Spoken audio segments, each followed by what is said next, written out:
Mademoiselle, puisque vous avez la gentillesse de nous recevoir chez vous aujourd'hui, je voudrais me permettre de vous poser quelques questions sur votre centre. Tout d'abord, pour qui est-il ouvert et qui peut le fréquenter?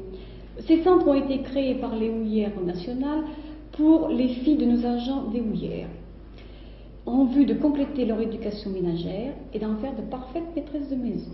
Et à quel âge peuvent-elles y rentrer? Ces élèves entrent au centre à l'âge de 14 ans. Nous les gardons 3 ans. L'enseignement dure pendant ces 3 années de 14 à 17 ans. Elles ont des cours pratiques et des cours théoriques. Et quels sont les cours pratiques? Cours pratiques, cours de cuisine. Les élèves apprennent les différentes techniques qui font la base de la cuisine, tout en tenant compte de l'hygiène alimentaire et du budget familial. Et peuvent-elles préparer des repas? Elles préparent leurs repas. Pas en première année, la première année consacrée surtout aux démonstrations de cuisine, mais elles préparent les repas en 2e et 3e année. Et elles les dégustent. Et quels sont les autres cours, des cours de repassage? Cours de repassage, mais oui, elles commencent par le simple torchon de cuisine, serviette de table, et finissent par la fameuse chemise d'homme. C'est une chose très délicate. Très délicate et qui consacre, je crois, la bonne repasseuse. Nous avons ensuite des cours de ménage où les élèves, par petite équipe, entretiennent le centre. Elles ont la responsabilité, chacune, d'entretenir telle pièce, tel couloir. De ce fait, le centre est complètement entretenu par les élèves. Je me permets de signaler justement qu'il est très coquet et c'est ce qui m'a frappé en arrivant ici. Oui, nous essayons de leur donner un certain goût de fleurs, de bonne tenue, pour justement permettre cette bonne tenue dans leur future maison. Ce que vous pouvez d'ailleurs voir dans nos cités, puisque chaque maison est, mon Dieu, bien entretenue. Mademoiselle, comment préparez-vous ces jeunes filles à leur rôle de future maman? Eh bien, nos élèves ont des cours de puériculture. Elles se penchent avec beaucoup de tendresse sur notre baigneur modèle.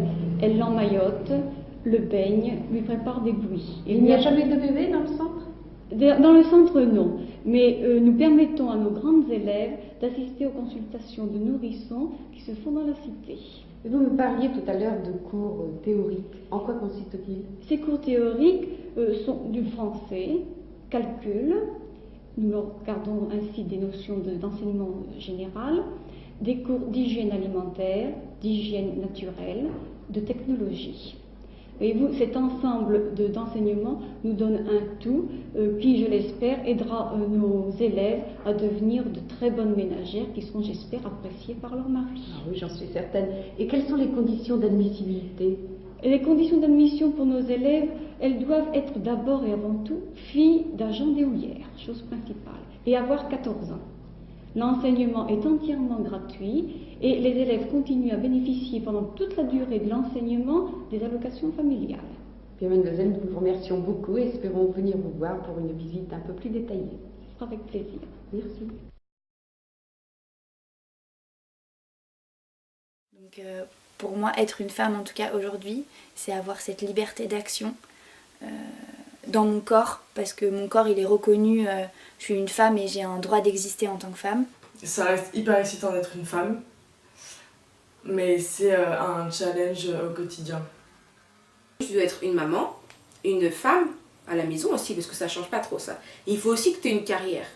Ce qui définirait une femme en 2018, c'est plus l'indépendance. C'est juste ça en fait, c'est assumer sa liberté et son autonomie. Moi, j'ai pas conscience des barrières qu'ont vécu nos grands-mères, nos mères, etc. Elles se sont battues pour qu'aujourd'hui on n'ait pas ce ressenti-là en fait. Et qu'aujourd'hui on se dise pas, ok, je dois aller me battre pour avoir le droit de respirer quoi.